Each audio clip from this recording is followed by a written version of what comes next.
22-year-old guy died at one of the biggest music festivals in the UK last August. His name was Ben Buckfield, he was 22 years old, and the festival where these tragic events took place was Boomtown. More details of the incident has just come out because the coroner's hearing took place. So let's have a look at exactly what happened and what it can teach us about festival safety. According to the coroner, Nicholas Walker, Ben died after taking 4 ecstasy pills on the Saturday of the festival. Delivering his conclusion, he said, "It seems to me that the most appropriate conclusion I can offer in this case is one of drug-related death. I am satisfied that the MDMA in his system overwhelmed him and he began to have seizures as it took effect." So the official verdict was MDMA overdose, and it really ties in to what we're seeing over the last few years in the UK. With our MDMA, whether it comes in pill form or crystal form,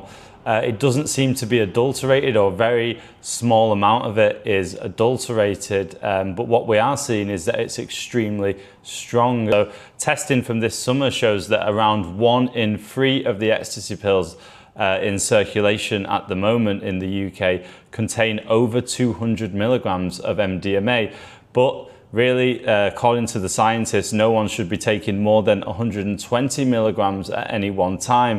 The advice is, if it's a bigger guy, you could take half a pill, wait 2 hours, and if you want to redose, take another half of a pill, and then that's it. Or if you were a small petite person, you could take a quarter of a pill and then take another quarter 2 hours later. But Ben had unfortunately took 4 ecstasy pills over that Saturday.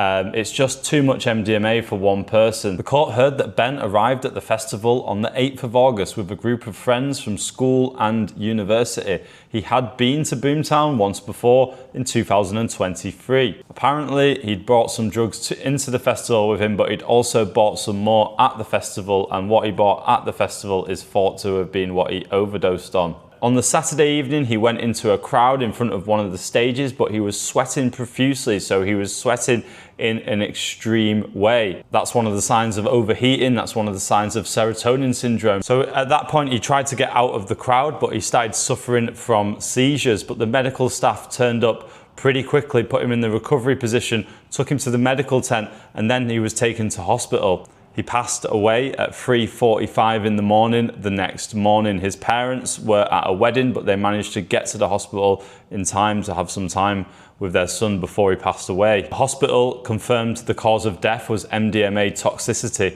just taken too much. His mum spoke at the coroner's court and said that he was interested in politics, history and film, and that she doesn't want her son to be remembered and defined by that terrible night. The coroner actually praised the medical staff at Boomtown. They said that their actions were wholly appropriate, and it looks like they did absolutely everything they could to try and save his life. What can we learn from these tragic events? I mean, firstly, that the ecstasy pills are extremely strong at the moment in the UK. So here is the strength, and you can see that compared to previous years, that for a few years now, they've been extremely strong and very pure. So you need to be very careful with them. Start low and go slow. I think we also need to look at the way that the Home Office block front of house drug testing in the UK. So in previous years, going back many years now, front of house drug testing was allowed. So even at Boomtown Festival, you can go, I actually did it myself, you can go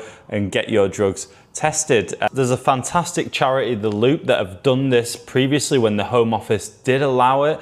They've got an army of sort of volunteers and chemists and everything you need. It's all set up and good to go, but the Home Office refused to grant their license. Why? Just because of drug prohibition. Front of house testing works like this. You take your drugs to the testing tent, you give them a sample, and you get a raffle ticket and told to come back at a certain time. When you come back at that certain time, you have a 15-minute intervention where they talk about your tolerance, your experience, your lifestyle, and ways that you could minimize the harms. They also make sure that you know everything about what you're going to take. Now, I think this could have potentially saved Ben's life, because they would have said, look, we've tested it, it's very strong, and only take half and then another half 2 hours later, no more. Nobody wants to be taking any more than that. Certainly don't take 4.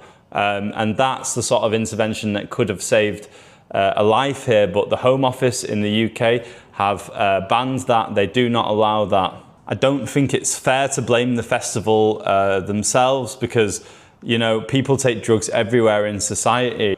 People take drugs in parks, people take drugs at sporting matches, people take drugs at pubs. You can't just shut everything down and blame them people. If anything, if someone took an overdose of drugs, they're more likely to survive if that happened to happen at a festival.